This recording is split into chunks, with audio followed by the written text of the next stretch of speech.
যদি আমি আপনাকে জিজ্ঞেস করি যে এই সংসারে সবথেকে মাহাত্ম্যপূর্ণ বস্তু কি, তাহলে আপনি বলবেন জল। আর একদম ঠিক বলবেন। কিন্তু কোন কারণে? এই জন্য যে সে আমাদের জীবন দান করে? এই জন্য যে সে আমাদের তৃষ্ণা মেটায়?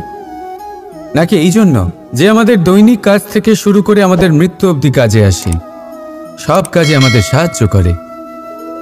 না, এর পেছনে একটা কারণ হলো জলের প্রকৃতি। ভেবে দেখুন, সমুদ্রের এই জল সূর্যের তাপ সহ্য করে বাষ্পীভূত হয়, তারপর উপরে গিয়ে মেঘে পরিণত হয়, তারপর সেই মেঘ রূপে প্রবাহিত হয়ে কোনো পর্বতের সাথে ধাক্কা খেয়ে বর্ষা হয়ে এই পৃথিবীতে বর্ষিত হয়। আর এই পৃথিবীর ধূলিকণা এর মাটিকে নিজের মধ্যে ধারণ করে।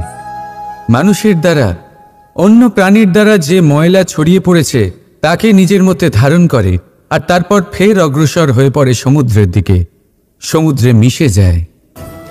কিন্তু তবুও আবার বাষ্পীভূত হওয়ার সময় সেই ময়লাকে সে সেখানেই ফেলে যায়, সেই ময়লাকে নিজের সাথে নিয়ে যায় না। ব্যাস, এটাই জলের প্রকৃতি, যা তাকে মহান করে তোলে। আপনিও আপনার জীবনে আপনার কর্ম করুন, মহান কর্ম করুন, ভালোভাবে করুন, কিন্তু সেই কর্মের সাথে যে অহংকার আসে সেটা নিজের মধ্যে প্রবেশ করতে দেবেন না। তার থেকে ওপরে উঠুন। আপনি নিজেকে জলের মতো হালকা অনুভব করবেন। রাধা রাধা। সূর্যের তাপ এতটাই প্রখর হয়, তা সমস্ত বনস্পতিকে শুষ্ক করে দেয়। পুকুর হোক, নদী হোক, সরোবর হোক, সমস্ত শুষ্ক হয়ে যায়। কিন্তু আপনি কখনো শুনেছেন সূর্যের তাপে সমুদ্র শুকিয়ে গেছে? এমন কখনোই হয় না। আর এর পেছনেই লুকিয়ে রয়েছে এক অমূল্য জীবনের শিক্ষা। সমুদ্রের মতো নিজেকে ধৈর্যশীল করে তুললে, নিজেকে সংযমী করে তুললে, সূর্যের তাপ আপনার কোনো ক্ষতি করতে পারবে না। আপনার অন্তর থেকে সেই তাপ বাষ্পায়িত হয়ে মেঘ তৈরি হয়ে সূর্যকে ঢেকে দেবে, আর তারপর হবে শুধু সাফল্যের বৃষ্টি। তাহলে আসুন আর আমার সাথে ধৈর্যের সাথে বলুন, রাধা রাধা। অনেকবার আমাদের দৃষ্টিভঙ্গি এমন হয়ে থাকে যে আমাদের আসল সত্যের থেকে অনেকটা দূরে নিয়ে যায়। আমরা যেরকম দেখি সেরকম সবসময় হয় না। এবারে দেখুন না, আমরা মানুষেরা, আমাদের ভালো লাগে। আমরা কোথাও গেলাম, আমাদের স্বাগত জানানো হলো, আমাদের প্রশংসা করা হলো, কেউ আমাদের দিকে হাসি মুখে তাকালো, আমাদের ভালোবাসলো, আমাদের ভালো লাগে। কিন্তু যদি কেউ ক্রুদ্ধ হয়, কটাক্ষ করে, ব্যঙ্গ করে, তাহলে আমরা তক্ষুনি তাকে নিজের শত্রু ভেবে ফেলি, তার উপরে ক্রুদ্ধ হয়ে যাই। একটা কথা মনে রাখবেন, এই হাসি সবার জন্যই হয়। আপনি তাদেরকেও হাসি উপহার দিতে পারেন যাদের আপনি চেনেন, তাদেরও দিতে পারেন যাদের আপনি চেনেন না। ছোটদের দিতে পারেন, বড়দের দিতে পারেন, সবার জন্যই হলো এই হাসি। কিন্তু ক্রোধ, ক্রোধ তাদের উপরেই আসে যাদের আমরা জীবনে কখনো হারাতে চাই না, যাদেরকে আমরা অসম্ভব ভালোবাসি, যাদের জন্য আমরা আশা করি যে তাদের জীবনের পরবর্তী সময় সব সময় সুখময় হোক, উজ্জ্বল হোক। সেই জন্য আপনার জীবনের সমস্ত সেই ব্যক্তি যারা আপনার উপরে ক্রুদ্ধ হন, কটাক্ষ করেন, জরুরি নয় তিনি আপনার শত্রুই হবেন। হতে পারে সে হলো আপনার শুভাকাঙ্ক্ষী, যিনি আপনার শুধুমাত্র ভালোই চান, যিনি আপনার জন্য একটা সুন্দর ভবিষ্যৎ চান। সেই জন্য সব সময় মন দিয়ে অন্যের কথা বোঝার প্রয়াস করুন। আপনি জানতে পারবেন তাদের কর্মের ধর্ম কি হতে পারে, আপনি জানতে পারবেন তাদের ক্রোধের মর্ম কি হতে পারে। রাধা রাধা। বিনম্রতা। এই সংসারে অনেক সময় বিনম্র হওয়াকে মাথা নত করা ভেবে ফেলা হয়। আপনি অনেকবার মানুষকে এটা বলতে শুনে থাকবেন যে আমি কখনো কারোর সামনে মাথা নত করি না, কখনো নত হই না, আমি ভেঙে যাব কিন্তু কারোর সামনে নিচু হব না। এবার দেখুন, এই সমস্ত কথা মনের মধ্যে অহংকার উৎপন্ন করে। অহংকার মানুষকে তার পতনের দিকে নিয়ে যায়। একটা গুরুত্বপূর্ণ কথা বুঝে নিন, কারোর সামনে বিনীত হবার মানে এটা নয় যে সামনের মানুষ আপনার থেকে বেশি প্রভাবশালী বা তা হয়ে উঠছেন। এটার মানে এটাও নয় যে আপনি হেরে গেছেন বা হার স্বীকার করে নিচ্ছেন। বুঝে নিন, বেশিরভাগ সময় বিনীত তিনিই থাকেন যিনি আপনার থেকে উঁচু স্থানে আছেন। তাই আপনাকে সেভাবেই কথা বলতে হয়। কারোর সামনে বিনীত হলে, নিচু হলে আপনার স্থান ছোট হয়ে যায় না, কিন্তু আপনার সামনের ব্যক্তির মনে আপনার জন্য সম্মান আর ভালোবাসা অবশ্যই বাড়ে। আপনার অস্তিত্ব বিশাল হয়ে ওঠে। তাহলে নির্বাচন হলো আপনার। কি চয়ন করবেন, বিনম্রতা নাকি অহংকার? রাধা রাধা। আমরা সকলে এমন ব্যক্তির সাথে থাকতে চাই যারা খুব মিষ্টি কথা বলেন, যাদের ব্যবহার আমাদের ভালো লাগে, যারা দেখতে সুন্দর হন, যাদের আমরা পছন্দ করি। আর সব সময় এমন ব্যক্তির থেকে দূরে থাকতে চেষ্টা করি যাদেরকে আমরা পছন্দ করি না, যাদের কথা আমাদের খারাপ লাগে, যাদের কথা একটু কঠোর হয়। আমরা সব সময় চেষ্টা করি এদের থেকে দূরে থাকার, ঠিক কিনা? কিন্তু যদি বাস্তবটা দেখি, তাহলে এই কঠোরতা জীবনে শান্তির প্রলেপ দেয়। ওষুধও একটু কড়াই হয়, কিন্তু এ কি করে? আমাদের সুস্থ করে তোলে। ঠিক সেইভাবেই ভালোবাসার এই অধ্যায় একটু কঠিন, একটু কড়াও মনে হতে পারে, কিন্তু এর ফল সবসময় আপনাদের স্বাস্থ্যের পক্ষে ভালোই হয়। সেই জন্য যদি কেউ আপনার নিন্দে করে, আপনাকে কড়া কথা শোনায়, আপনার ব্যাপারে আলোচনা করে, তার মানে এটা নয় যে সে আপনার শত্রু। হতে পারে তিনি আপনার বন্ধু হন, আপনার জন্য ভালো চান, আপনাকে শুধরে নিতে চান, আপনার মধ্যে কোনো পরিবর্তন দেখতে চান। সেই জন্য কখনো কারোর কথা শুনে বা কাউকে দেখে প্রাথমিকভাবে এই সিদ্ধান্ত নেবেন না যে তিনি আপনার শত্রু হন নাকি আপনার বন্ধু হন। এমনও শত্রু হয়ে থাকেন যে গুড়ের মতো মিষ্টি মিষ্টি কথা বলে আসলে আপনাকে বিষ পান করিয়ে দেবেন। আর এমনও বন্ধু থাকেন যারা আসলে নিমের মতো কড়া কথা বলেন কিন্তু আপনাকে অমৃত পান করান। এদের মধ্যে পার্থক্য করতে জানতে হবে, কে আসলে শত্রু হন আবার কে আসলে মিত্র হন। এই পার্থক্য যখন আপনি করতে শিখবেন, তখন আপনি এই সংসারের সব থেকে সুখী প্রাণী হয়ে উঠবেন। এই পার্থক্য বোঝা সহজ নয়, কিন্তু অবশ্যই আবশ্যক। রাধা রাধা। মানুষ যখনই নিজের জীবনে নতুন কিছু করতে যায় তখন ভয়ভীত হয়ে থাকে। ভাবে যদি আমি অসফল হই তাহলে কি হবে, কে কি ভাববে, কেউ আমাকে দেখে হাসবে কিনা। যদি আমি আমার মতামত দিই তাহলে বলবো এইসব পরীক্ষার সম্মুখীন হতে কখনো ভয় পাবেন না। কারণ যাই হোক না কেন পরিণাম দুটোই হতে পারে।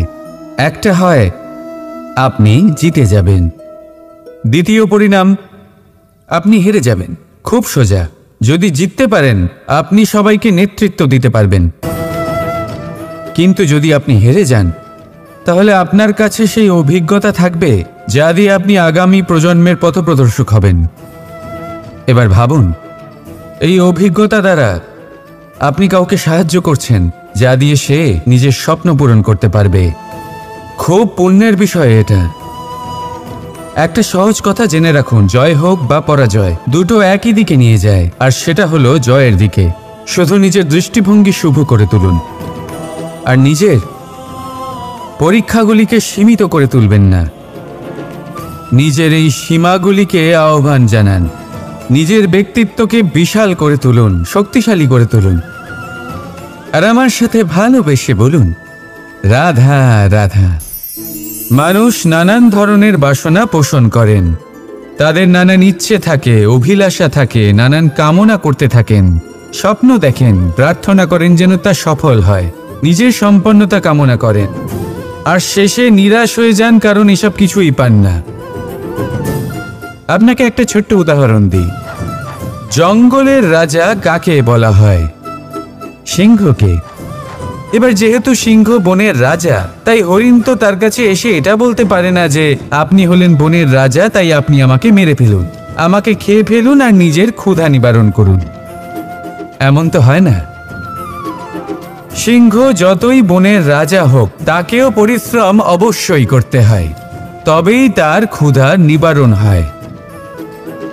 সেইভাবেই আপনার সমস্ত স্বপ্ন, আপনার সমস্ত ইচ্ছে, আপনার সমস্ত অভিলাষা, সমস্ত আকাঙ্ক্ষা পূরণ হবেই, অবশ্যই হবে পরিশ্রমের দ্বারা। শুধু ভাবলেই হবে না। তাহলে আপনিও জীবনে পরিশ্রম করুন, নিজের সমস্ত স্বপ্ন পূরণ করুন, আর আমার সাথে ভালোবেসে বলুন, রাধা রাধা। অহংকার অত্যন্ত বলশালী হয়। এই অহংকার মানুষকে কখনো নত হতে দেয় না। অদ্ভুত ব্যাপার, এই অহংকার যা মানুষকে কখনো নত হতে দেয় না, সেটাই তার পতনের কারণও হয়ে দাঁড়ায়। যেখানে মানুষ এটা ভাবতে শুরু করে যে শুধুমাত্র সেই যোগ্য, সেখান থেকেই তার পতনের আরম্ভ। ঠিক কিনা? দেখুন, যদি কোনো মানুষ এটা ভাবে যে আমি সব কিছু করতে পারি, তাহলে তা হলো বিশ্বাস। কিন্তু যদি সে এটা ভাবতে থাকে যে শুধুমাত্র আমি এই কাজ করতে পারি, তাহলে তা হলো সেই ব্যক্তির অহংকার। আর এটা আপনাকে বিনাশের দিকে অবশ্যই নিয়ে যাবে। মনে রাখবেন, যখন আমি আর শুধুমাত্র এই দুই এক হয়ে যায়, সেখান থেকে আপনার পতনের সূত্রপাত হবেই। তাই আপনি কখনোই এই অহংকারের চক্রব্যূহে ফেঁসে যাবেন না। বিশ্বাস রাখুন নিজের ওপর এবং অন্যের ওপরও। আর মনে রাখবেন, বিশ্বাসের মধ্যে বিশ্বের প্রত্যেকটা বস্তু বসবাস করে। তাই এই অহংকারকে ত্যাগ করে ফেলুন আর আত্মবিশ্বাসের ওপর মনোসংযোগ করুন। আর আমার সাথে ভালোবেসে বলুন, রাধা রাধা। প্রেম, এই প্রেম যতটাই সরল, ঠিক ততটাই জটিল হয়। এই প্রেমের দুই রূপ হয়, সবলতা আর দুর্বলতা। নির্বাচন হলো আপনার। এবার যদি একটা উদাহরণ দিয়ে আপনাকে বোঝাই, তাহলে মাতা পিতাকে দেখুন। মাতা পিতা সন্তানকে কখনো কখনো এত স্নেহ দিয়ে ফেলেন যে তাকে বাইরে কোথাও যেতেই দেন না। আর তার ফলে সন্তান এতটাই দুর্বল হয়ে পড়ে যে এমনও হয় তারা সারা জীবন বাড়িতেই বসে থাকে। এবার যদি এই মাতা পিতাই এই ভালোবাসায় সাহস জুগিয়ে দেন, সেই সন্তানকে বলে দেন যে যাও, এই সংসারকে অনুভব করো, নিজের প্রারব্ধ নিজেই রচনা করো, এই সংসারে সব থেকে শ্রেষ্ঠ হয়ে দেখাও, সব থেকে উঁচুতে উঠে দেখাও, তাহলে সন্তান অবশ্যই এটা করে দেখাতে পারে। এবার আপনি নিজের প্রেমের দ্বারা আপনজনদের দুর্বল করবেন নাকি তাদের সবল করবেন, সিদ্ধান্ত আপনারই। আসুন আর আমার সাথে ভালোবেসে বলুন, রাধা রাধা। দুঃখ কি, ভয় কি, এদের কিছুটা এইভাবে ভাবা যেতে পারে। জীবনে যখনই আপনি কিছু একটা লাভ করবেন, তখন সেটা হারানোর ভয় তার সাথেই চলে আসে। যেমন আপনি যদি ধন অর্জন করেন, ধন হারানোর ভয় তার সাথেই চলে আসে। সম্পত্তি অর্জন করলে সেটা লুট হবার ভয় তার সাথেই চলে আসে। আর এটা জীবনের সাথেও হয়। যেই মুহূর্তে আপনি জন্ম নেন, মৃত্যুর ভয় তার সাথেই চলে আসে। জন্ম না নিলে মৃত্যু কিভাবে হবে? মৃত্যুর ভয় কোথা থেকে আসবে?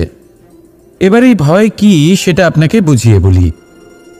এই ভয় যদি মনের মধ্যে থাকে, জীবনে থাকে, তাহলে যা কিছু লাভ করবেন, সুখ, সম্পত্তি, সুবিধা, ধন, এইগুলি লাভ করার একটা আনন্দ থাকে, এদের সাথে জীবনযাপন করার একটা আনন্দ থাকে। এই ভয় সেই আনন্দ আপনার থেকে কেড়ে নেয়। ধরে নিন কাল আপনার মৃত্যু হতে চলেছে। এবার কালকের মৃত্যুর ভয় আজই মনে পুষে রাখলে, তাহলে এই ভয় আজকের সুখ, আজকের শান্তি আপনার থেকে কেড়ে নেবে। ভয় এটাই করে। সেই জন্য মনে রাখবেন, ভয়ের সঙ্গ আপনি ত্যাগ করে দিলে জীবনযাপনের যে সুখ তা চিরকাল আপনার সাথে থাকবে। আসুন আর আমার সাথে ভালোবেসে বলুন, রাধা রাধা। আপনি কখনো ভেবে দেখেছেন কি সেই জিনিস যা আপনাকে সামনে এগোতে বাধা দিচ্ছে? ধরুন আপনি কোনো পথ দিয়ে যাচ্ছেন, পা মুচকে গেলে তা আপনাকে সামনে এগোতে বাধা দেয়। সেইভাবেই জীবনে ক্ষুদ্র চিন্তা আপনাকে সামনে এগোতে বাধা দেয়। দেখুন, যদি কোনো চাক থাকে যার মধ্যে ফাটল রয়েছে, তা আপনাকে ভালো মাটির পাত্র বানাতে দেবে না। ঠিক সেইভাবেই কাউকে ঈর্ষা করলে তা আপনাকে মহান হতে দেবে না। আমি উচ্চস্তরীয়, আরও নিচুতে রয়েছে, এই ভাবনা কখনোই আপনাকে উচ্চস্তরে পৌঁছতে দেবে না। মন থেকে সকল বিকার, ঈর্ষা, মোহ, লোভ, লালসা এই সব ত্যাগ করুন। চিন্তা ভাবনাকে বড় করে তুলুন, ধন্যাত্মক বোধ জাগিয়ে তুলুন, আর সম্পূর্ণ সমর্পিত হয়ে কর্ম করুন। মহানুভবতা আর সাফল্য এই দুই আপনার পদানত হয়ে থাকবে। তাহলে আসুন আর আমার সাথে ভালোবেসে বলুন, রাধা রাধা।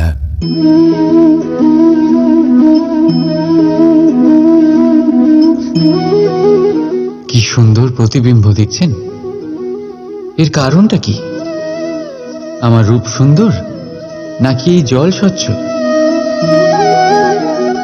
না, এই জল একদম স্থির, শান্ত।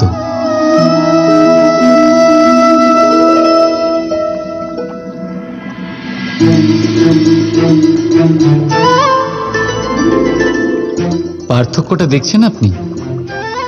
এটা সেই জল, সেই রূপ, কিন্তু এটা স্থির নয়, শান্ত নয়। আর সেই জন্যই আমি আমার প্রতিবিম্ব এর মধ্যে দেখতে পাচ্ছি। ক্রোধের সাথে কিন্তু ঠিক এটাই হয়।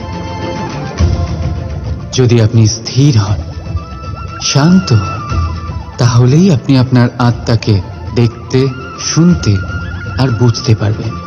কিন্তু ক্রোধ আপনার আত্মার ডাককে গ্রাস করে নেয়।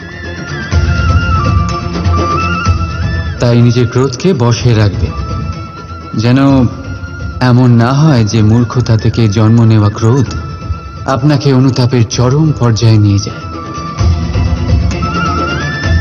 রাধা রাধা।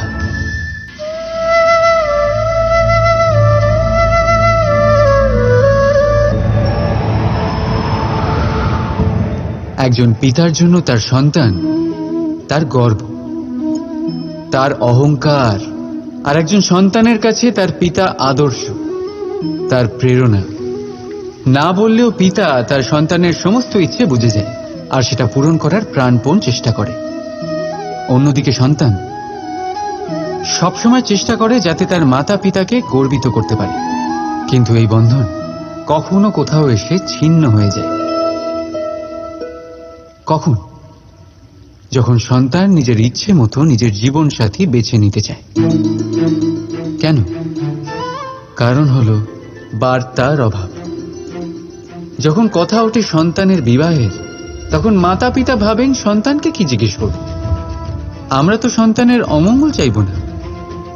আর সন্তান এটা মনে করে যে নিজের ভবিষ্যৎ বাছা তার নিজের অধিকার। দুজনেই মনে মনে দুঃখ পায়, কিন্তু কথা কেউ বলেন। এটাই হওয়া উচিত যে মাতা পিতা নিজ স্নেহের সাথে সন্তানের ইচ্ছে বুঝে নেওয়া দরকার, আর সন্তানেরও সেই বিশ্বাসের সাথে মাতা পিতার বিশ্বাস অর্জন করা উচিত। একবার কথা বলেই দেখুন না, বর্তমান আর ভবিষ্যৎ দুটোই ঠিক হয়ে যাবে, আর মন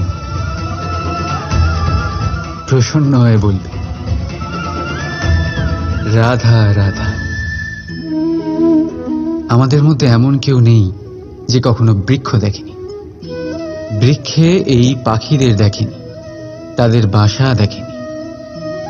এই পাখিদের নিজেদের ছোট ছোট বাচ্চাদের কখনো খাওয়াতে দেখেনি। এই সংসারের সবচেয়ে মমতাময়ী এক দৃশ্য। পাখি দূর থেকে নিজের ঠোঁটে করে খাবার নিয়ে আসে, স্বয়ং ভোজন করতে অক্ষম বাচ্চাদের মুখে খাবার দেয়, নিজে অভুক্ত থাকে, নিঃস্বার্থ, নিশ্চিন্ত হয়। আর যখন সন্তানের ডানা গজায়, তাকে সে উড়তে শেখায়, আর তারপর তাকে স্বাধীন করে দেয় তার নিজের জীবন ধারণ করতে এই আকাশে উড়ে বেড়ানোর জন্য। আর আমরা মানুষেরা কি করি? যে সন্তানকে আমরা পাখিদের মতন লালন পালন করি, তাদের ডানা গজাতেই তাদের আমরা বেঁধে ফেলি, এই ভেবে যেন সে উড়ে দূরে না চলে যায়। এই নয় যে এই অবস্থায় মাতা পিতার সন্তানের প্রতি প্রেম থাকে না, অবশ্যই থাকে, কিন্তু তাতে প্রেমের থেকে মোহ বেশি প্রাধান্য পায়। সে নিজের আর তার সন্তানের ভবিষ্যতের মাঝখানে বাধা হয়ে দাঁড়ায়। আমরা ভুলে যাই আমরা কেবল জন্মদাতা, ভাগ্য বিধাতা নই। যখন প্রেমে মোহ চলে আসে তখন সেটা প্রেম থাকে না, স্বার্থ হয়ে দাঁড়ায়। এই জন্য প্রেমকে কাছে রাখুন আর মোহকে দূরে, কারণ যার প্রতি প্রেম আছে তার বিকাশে বাধা দিতে নেই। রাধা রাধা। সূর্যের কিরণে পৃথিবী উত্তপ্ত হয়, কিন্তু তাও সে নিজের উর্বরতা কখনো হারায় না। কেন? ঘন অন্ধকার রাতে শুধুমাত্র একটি কম্পমান প্রদীপের শিখা দেখেও মানুষ আশায় বাঁচে। কেন? চারিদিকে অশুভ দেখার পরেও মনুষ্য জাতির অস্তিত্ব এখনো কি করে? এই প্রশ্নের উত্তর হল বিশ্বাস। এই ধরিত্রীর বিশ্বাস যে প্রচন্ড গ্রীষ্মের পর আসবে বর্ষা, এই জন্য সে নিজের উর্বরতা হারায় না। আবার সূর্যোদয়ের বিশ্বাসই আমাদের ঘন অন্ধকার রাতেও কিন্তু বাঁচিয়ে রাখে। বিশ্বাস যে যখন পাপ তার সীমা অতিক্রম করবে, আমি আসব কোনো না কোনো রূপে। বিশ্বাসী সেই সার যা মানবতার অস্তিত্বকে বজায় রাখে। বলতে গেলে লাগে এক মুহূর্ত, ভাবতে লাগে কিছু ঘন্টা, বুঝতে চেষ্টা করলে কেটে যায় মাস, আর সিদ্ধ করতে গেলে কম পড়ে যায় গোটা জীবনকাল। নিজের উপরে বিশ্বাস রাখুন, নিজের কর্মের উপরে বিশ্বাস রাখুন, প্রেমের উপরে বিশ্বাস রাখুন। জীবনে সুখ অবশ্যই আসবে। আর মন প্রসন্ন হয়ে বলবে রাধা রাধা। যদি আমি আপনাকে জিজ্ঞেস করি যে এই সংসারে সবথেকে মাহাত্ম্যপূর্ণ বস্তু কি, তাহলে আপনি বলবেন জল।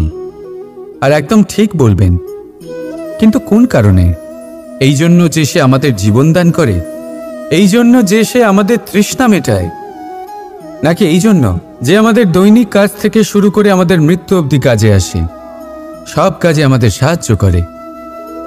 না, এর পেছনে একটা কারণ হলো জলের প্রকৃতি। ভেবে দেখুন, সমুদ্রের এই জল সূর্যের তাপ সহ্য করে বাষ্পীভূত হয়, তারপর ওপরে গিয়ে মেঘে পরিণত হয়, তারপর সেই মেঘ রূপে প্রবাহিত হয়ে কোনো পর্বতের সাথে ধাক্কা খেয়ে বর্ষা হয়ে এই পৃথিবীতে বর্ষিত হয়। আর এই পৃথিবীর ধূলিকণা এর মাটিকে নিজের মধ্যে ধারণ করে। মানুষের দ্বারা, অন্য প্রাণীর দ্বারা যে ময়লা ছড়িয়ে পড়েছে তাকে নিজের মধ্যে ধারণ করে, আর তারপর ফের অগ্রসর হয়ে পড়ে সমুদ্রের দিকে, সমুদ্রে মিশে যায়। কিন্তু তবুও আবার বাষ্পীভূত হওয়ার সময় সেই ময়লাকে সে সেখানেই ফেলে যায়, সেই ময়লাকে নিজের সাথে নিয়ে যায় না। ব্যাস, এটাই জলের প্রকৃতি, যা তাকে মহান করে তোলে। আপনিও আপনার জীবনে আপনার কর্ম করুন, মহান কর্ম করুন, ভালোভাবে করুন, কিন্তু সেই কর্মের সাথে যে অহংকার আসে সেটা নিজের মধ্যে প্রবেশ করতে দেবেন না। তার থেকে ওপরে উঠুন। আপনি নিজেকে জলের মতো হালকা অনুভব করবেন। রাধা রাধা। সূর্যের তাপ এতটাই প্রখর হয় তা সমস্ত বনস্পতিকে শুষ্ক করে দেয়। পুকুর হোক, নদী হোক, সরোবর হোক, সমস্ত শুষ্ক হয়ে যায়। কিন্তু আপনি কখনো শুনেছেন সূর্যের তাপে সমুদ্র শুকিয়ে গেছে? এমন কখনোই হয় না। আর এর পেছনেই লুকিয়ে রয়েছে এক অমূল্য জীবনের শিক্ষা। সমুদ্রের মতো নিজেকে ধৈর্যশীল করে তুললে, নিজেকে সংযমী করে তুললে সূর্যের তাপ আপনার কোনো ক্ষতি করতে পারবে না। আপনার অন্তর থেকে সেই তাপ বাষ্পায়িত হয়ে মেঘ তৈরি হয়ে সূর্যকে ঢেকে দেবে, আর তারপর হবে শুধু সাফল্যের বৃষ্টি। তাহলে আসুন আর আমার সাথে ধৈর্যের সাথে বলুন, রাধা রাধা। অনেকবার আমাদের দৃষ্টিভঙ্গি এমন হয়ে থাকে যে আমাদের আসল সত্যের থেকে অনেকটা দূরে নিয়ে যায়। আমরা যেরকম দেখি সেরকম সবসময় হয় না। এবারে দেখুন না, আমরা মানুষেরা, আমাদের ভালো লাগে। আমরা কোথাও গেলাম, আমাদের স্বাগত জানানো হলো, আমাদের প্রশংসা করা হলো, কেউ আমাদের দিকে হাসি মুখে তাকালো, আমাদের ভালোবাসলো, আমাদের ভালো লাগে। কিন্তু যদি কেউ ক্রুদ্ধ হয়, কটাক্ষ করে, ব্যঙ্গ করে, তাহলে আমরা তক্ষুনি তাকে নিজের শত্রু ভেবে ফেলি, তার উপরে ক্রুদ্ধ হয়ে যাই। একটা কথা মনে রাখবেন, এই হাসি সবার জন্যই হয়। আপনি তাদেরকেও হাসি উপহার দিতে পারেন যাদের আপনি চেনেন, তাদেরও দিতে পারেন যাদের আপনি চেনেন না। ছোটদের দিতে পারেন, বড়দের দিতে পারেন, সবার জন্যই হলো এই হাসি। কিন্তু ক্রোধ, ক্রোধ তাদের উপরেই আসে যাদের আমরা জীবনে কখনো হারাতে চাই না, যাদেরকে আমরা অসম্ভব ভালোবাসি, যাদের জন্য আমরা আশা করি যে তাদের জীবনের পরবর্তী সময় সব সময় সুখময় হোক, উজ্জ্বল হোক। সেই জন্য আপনার জীবনে সমস্ত সেই ব্যক্তি যারা আপনার উপরে ক্রুদ্ধ হন, কটাক্ষ করেন, জরুরি নয় তিনি আপনার শত্রুই হবেন। হতে পারে সে হলো আপনার শুভাকাঙ্ক্ষী, যিনি আপনার শুধুমাত্র ভালোই চান, যিনি আপনার জন্য একটা সুন্দর ভবিষ্যৎ চান। সেই জন্য সবসময় মন দিয়ে অন্যের কথা বোঝার প্রয়াস করুন। আপনি জানতে পারবেন তাদের কর্মের ধর্ম কি হতে পারে, আপনি জানতে পারবেন তাদের ক্রোধের মর্ম কি হতে পারে। রাধা রাধা। বিনম্রতা। এই সংসারে অনেক সময় বিনম্র হওয়াকে মাথা নত করা ভেবে ফেলা হয়। আপনি অনেকবার মানুষকে এটা বলতে শুনে থাকবেন যে আমি কখনো কারোর সামনে মাথা নত করি না, কখনো নত হই না, আমি ভেঙে যাব কিন্তু কারোর সামনে নিচু হব না। এবার দেখুন, এই সমস্ত কথা মনের মধ্যে অহংকার উৎপন্ন করে। অহংকার মানুষকে তার পতনের দিকে নিয়ে যায়।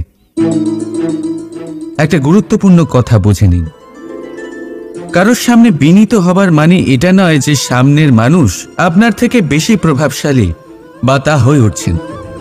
এটার মানে এটাও নয় যে আপনি হেরে গেছেন বা হার স্বীকার করে নিচ্ছেন। বুঝে নিন, বেশিরভাগ সময় বিনীত তিনিই থাকেন যিনি আপনার থেকে উঁচু স্থানে আছেন, তাই আপনাকে সেভাবেই কথা বলতে হয়। কারোর সামনে বিনীত হলে, নিচু হলে আপনার স্থান ছোট হয়ে যায় না, কিন্তু আপনার সামনের ব্যক্তির মনে আপনার জন্য সম্মান আর ভালোবাসা অবশ্যই বাড়ে, আপনার অস্তিত্ব বিশাল হয়ে ওঠে। তাহলে নির্বাচন হলো আপনার। কি চয়ন করবেন, বিনম্রতা নাকি অহংকার? রাধা রাধা। আমরা সকলে এমন ব্যক্তির সাথে থাকতে চাই যারা খুব মিষ্টি কথা বলেন, যাদের ব্যবহার আমাদের ভালো লাগে, যারা দেখতে সুন্দর হন, যাদের আমরা পছন্দ করি। আর সবসময় এমন ব্যক্তির থেকে দূরে থাকতে চেষ্টা করি যাদেরকে আমরা পছন্দ করি না, যাদের কথা আমাদের খারাপ লাগে, যাদের কথা একটু কঠোর হয়। আমরা সবসময় চেষ্টা করি এদের থেকে দূরে থাকার, ঠিক কিনা? কিন্তু যদি বাস্তবটা দেখি তাহলে এই কঠোরতা জীবনে শান্তির প্রলেপ দেয়। ওষুধও একটু কড়াই হয়, কিন্তু এ কি করে? আমাদের সুস্থ করে তোলে। ঠিক সেইভাবেই ভালোবাসার এই অধ্যায় একটু কঠিন, একটু কড়াও মনে হতে পারে, কিন্তু এর ফল সবসময় আপনাদের স্বাস্থ্যের পক্ষে ভালোই হয়। সেই জন্য যদি কেউ আপনার নিন্দে করে, আপনাকে কড়া কথা শোনায়, আপনার ব্যাপারে আলোচনা করে, তার মানে এটা নয় যে সে আপনার শত্রু। হতে পারে তিনি আপনার বন্ধু হন, আপনার জন্য ভালো চান, আপনাকে শুধরে নিতে চান, আপনার মধ্যে কোনো পরিবর্তন দেখতে চান। সেই জন্য কখনো কারোর কথা শুনে বা কাউকে দেখে প্রাথমিকভাবে এই সিদ্ধান্ত নেবেন না যে তিনি আপনার শত্রু হন নাকি আপনার বন্ধু হন। এমনও শত্রু হয়ে থাকেন যে গুড়ের মতো মিষ্টি মিষ্টি কথা বলে আসলে আপনাকে বিষ পান করিয়ে দেবেন। আর এমনও বন্ধু থাকেন যারা আসলে নিমের মতো কড়া কথা বলেন কিন্তু আপনাকে অমৃত পান করান। এদের মধ্যে পার্থক্য করতে জানতে হবে, কে আসলে শত্রু হন আবার কে আসলে মিত্র হন। এই পার্থক্য যখন আপনি করতে শিখবেন, তখন আপনি এই সংসারের সব থেকে সুখী প্রাণী হয়ে উঠবেন। এই পার্থক্য বোঝা সহজ নয়, কিন্তু অবশ্যই আবশ্যক। রাধা রাধা। মানুষ যখনই নিজের জীবনে নতুন কিছু করতে যায় তখন ভয়ভীত হয়ে থাকে, ভাবে যদি আমি অসফল হই তাহলে কি হবে, কে কি ভাববে, কেউ আমাকে দেখে হাসবে কিনা। যদি আমি আমার মতামত দিই তাহলে বলবো এইসব পরীক্ষার সম্মুখীন হতে কখনো ভয় পাবেন না, কারণ যাই হোক না কেন পরিণাম দুটোই হতে পারে। একটা হয় আপনি জিতে যাবেন, দ্বিতীয় পরিণাম আপনি হেরে যাবেন। খুব সোজা।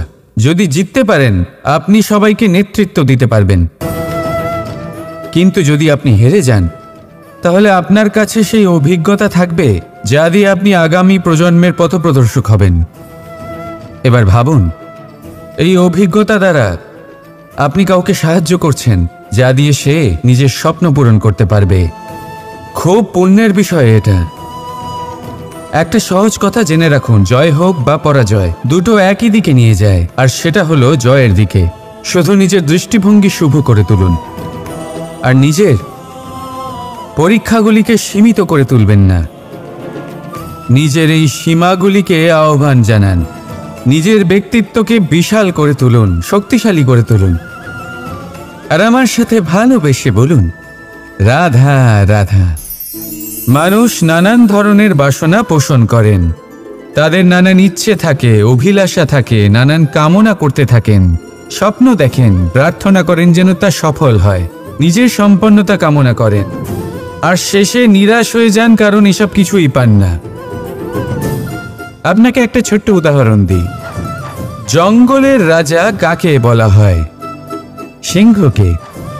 এবার যেহেতু সিংহ বনের রাজা, তাই হরিণ তো তার কাছে এসে এটা বলতে পারে না যে আপনি হলেন বনের রাজা, তাই আপনি আমাকে মেরে ফেলুন, আমাকে খেয়ে ফেলুন আর নিজের ক্ষুধা নিবারণ করুন। এমন তো হয় না। সিংহ যতই বনের রাজা হোক, তাকেও পরিশ্রম অবশ্যই করতে হয়, তবেই তার ক্ষুধার নিবারণ হয়। সেইভাবেই আপনার সমস্ত স্বপ্ন, আপনার সমস্ত ইচ্ছে, আপনার সমস্ত অভিলাষা, সমস্ত আকাঙ্ক্ষা পূরণ হবেই, অবশ্যই হবে, পরিশ্রমের দ্বারা। শুধু ভাবলেই হবে না। তাহলে আপনিও জীবনে পরিশ্রম করুন, নিজের সমস্ত স্বপ্ন পূরণ করুন, আর আমার সাথে ভালোবেসে বলুন, রাধা রাধা। অহংকার অত্যন্ত বলশালী হয়। এই অহংকার মানুষকে কখনো নত হতে দেয় না। অদ্ভুত ব্যাপার, এই অহংকার যা মানুষকে কখনো নত হতে দেয় না, সেটাই তার পতনের কারণও হয়ে দাঁড়ায়। যেখানে মানুষ এটা ভাবতে শুরু করে যে শুধুমাত্র সেই যোগ্য, সেখান থেকেই তার পতনের আরম্ভ। ঠিক কিনা? দেখুন, যদি কোনো মানুষ এটা ভাবে যে আমি সব কিছু করতে পারি, তাহলে তা হলো বিশ্বাস। কিন্তু যদি সে এটা ভাবতে থাকে যে শুধুমাত্র আমি এই কাজ করতে পারি, তাহলে তা হলো সেই ব্যক্তির অহংকার। আর এটা আপনাকে বিনাশের দিকে অবশ্যই নিয়ে যাবে। মনে রাখবেন, যখন আমি আর শুধুমাত্র এই দুই এক হয়ে যায়, সেখান থেকে আপনার পতনের সূত্রপাত হবেই। তাই আপনি কখনোই এই অহংকারের চক্রব্যূহে ফেঁসে যাবেন না। বিশ্বাস রাখুন নিজের ওপর এবং অন্যের ওপরও, আর মনে রাখবেন বিশ্বাসের মধ্যে বিশ্বের প্রত্যেকটা বস্তু বসবাস করে। তাই এই অহংকারকে ত্যাগ করে ফেলুন আর আত্মবিশ্বাসের ওপর মনোসংযোগ করুন, আর আমার সাথে ভালোবেসে বলুন রাধা রাধা। প্রেম, এই প্রেম যতটাই সরল ঠিক ততটাই জটিল হয়। এই প্রেমের দুই রূপ হয়, সবলতা আর দুর্বলতা। নির্বাচন হলো আপনার। এবার যদি একটা উদাহরণ দিয়ে আপনাকে বোঝাই, তাহলে মাতা পিতাকে দেখুন। মাতা পিতা সন্তানকে কখনো কখনো এত স্নেহ দিয়ে ফেলেন যে তাকে বাইরে কোথাও যেতেই দেন না, আর তার ফলে সন্তান এতটাই দুর্বল হয়ে পড়ে যে এমনও হয় তারা সারা জীবন বাড়িতেই বসে থাকে। এবার যদি এই মাতা পিতাই এই ভালোবাসায় সাহস জুগিয়ে দেন, সেই সন্তানকে বলে দেন যে যাও, এই সংসারকে অনুভব করো, নিজের প্রারব্ধ নিজেই রচনা করো, এই সংসারে সব থেকে শ্রেষ্ঠ হয়ে দেখাও, সব থেকে উঁচুতে উঠে দেখাও, তাহলে সন্তান অবশ্যই এটা করে দেখাতে পারে। এবার আপনি নিজের প্রেমের দ্বারা আপনজনদের দুর্বল করবেন নাকি তাদের সবল করবেন, সিদ্ধান্ত আপনারই।